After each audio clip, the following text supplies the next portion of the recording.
Welcome to Black and White, brought to you by Ex Republic TV. I'm Marc De Witt. Today we're going to cover a few stories that are in the popular press, the first one being the National Defense Authorization Act. Now, there's been stories about the National Defense Authorization Act that have said it was going to be signed into law, that the Congress was going to pass it, that it was going to be vetoed by the president, that it wouldn't see through.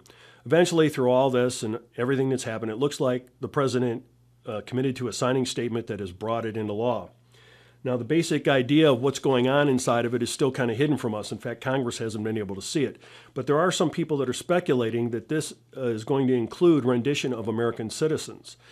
Now, there's a good article on it that I'd like to cite from Business Insider by Michael Kelly. The heading of it is, actually, the newest version of NDAA makes it easier to detain citizens indefinitely.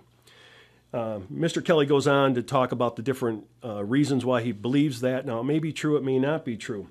One thing is for sure, these things should not be hidden from American citizens. The president signing statements don't constitute law.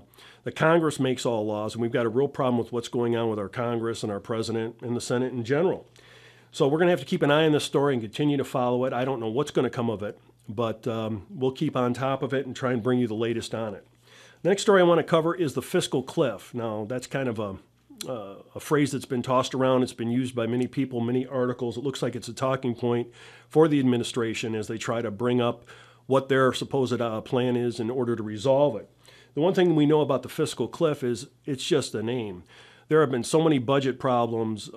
Congress has threatened that, they wouldn't have enough funds. They were going to shut down. There's been all kinds of different things over the years about raising the ceiling on the debt. This is just chapter 25 in the same ongoing story. We want more of your money. We want to do with it what we want, and you need to pay the bill. And that's just about it. As we go into this, there's a great article on this, and I think it kind of capsulizes a lot of the information about it. It's by Paul Craig Roberts. Now, Paul Craig Roberts is known to a lot of people. He was an editor at the Wall Street Journal. He was also in the Reagan administration on finance, and he was credited with the trickle-down theory. Whether or not you like those ideas or like that administration, the man certainly has credentials. Now, he talks about several issues that are poignant and probably not covered by most of the mainstream press, and I want to cover a couple of them that he talks about. One of them has to do with the fact that our tax base is gone because we've lost our industry. Now, everybody knows NAFTA and GATT essentially moved the American auto industry as well as other industries off the United States and into foreign countries, South America, China, different places around the world, Eastern Europe, Taiwan. Those things all happened. So what happened to our tax base? Well, it's in China. And I guess that's the simple answer. So we do need more money. We don't have it. We can't create the wealth because all our wealth creation, the actual labor that creates wealth, is now being done by people in China. As we go on, there's another aspect that I want to cover, and that's very basic. It's the war footing.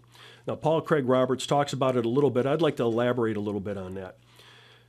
The cost of war is never recovered. It's an ongoing cost. It's an endless cost. In the case of the wars that we're in right now, they've been going on for 10 years or more. These costs are never coming back to us. Now, I know there's a lot of people who thought that once we controlled that area that our oil prices would go down. We needed to control Iraqi oil, and there were things that were going on that were important. But as it turns out, now that we control Iraq and control the oil, our gas prices continue to go up. Why is that? Well, because the corporations that control the oil get a greater profit by selling it in Europe. So all that oil goes to Europe. They can make a bigger bang for the buck. They all get bonuses. We foot the bill. Our children die on foreign soil so that corporations can be rich. Those are the basic things that are coming to us out of what they call the fiscal cliff. Now, I'd go on and I'd say, in regards to Paul Craig Roberts' position that we're about to go over it, I think he's wrong. I think we went over that fiscal cliff 100 years ago when they brought in the Federal Reserve Act.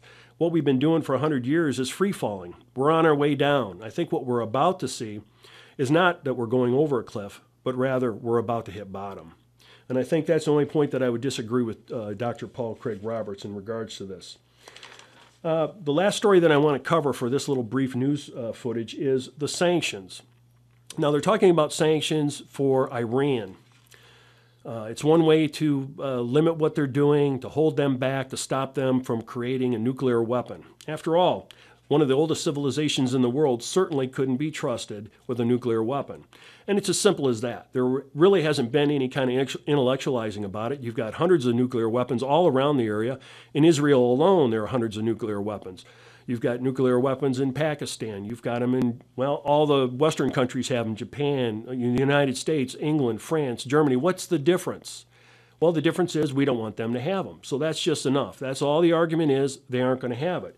So now they're proposing sanctions. Now, we've heard of sanctions before, and we've used sanctions before in Iraq.